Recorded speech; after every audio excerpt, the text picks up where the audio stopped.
Adam, when you look at the German election, away from Angela Merkel with a strong economy, probably most definitely staying put as chancellor, how concerned are you about the far right? This is the Alternative für Deutschland, the AfD. We have a poll suggesting that actually from 8 to 10%, which is huge, they could actually muster up to 12% of the vote. Yeah, it is disturbing, Francine. I mean, so there's three levels in which you got to think about.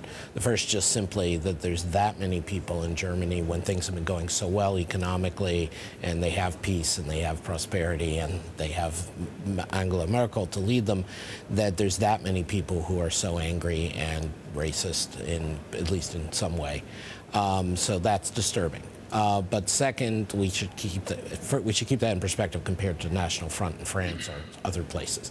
Second, there is the question of going back to what we were talking about earlier, like with Japan, of how strong a hand does Merkel have.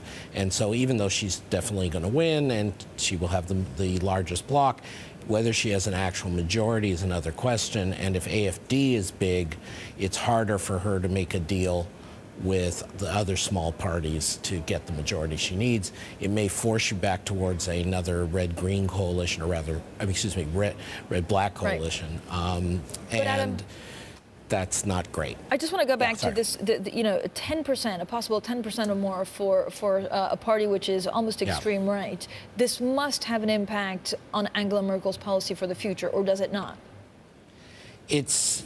In a sense, this is a great test of her leadership, which I'm sure she's up to. So the issue has been, how much does she tack right to try to get these AfD people into her tent, the voters who would go AfD, versus how much she stands up for principle and says, we won't go there.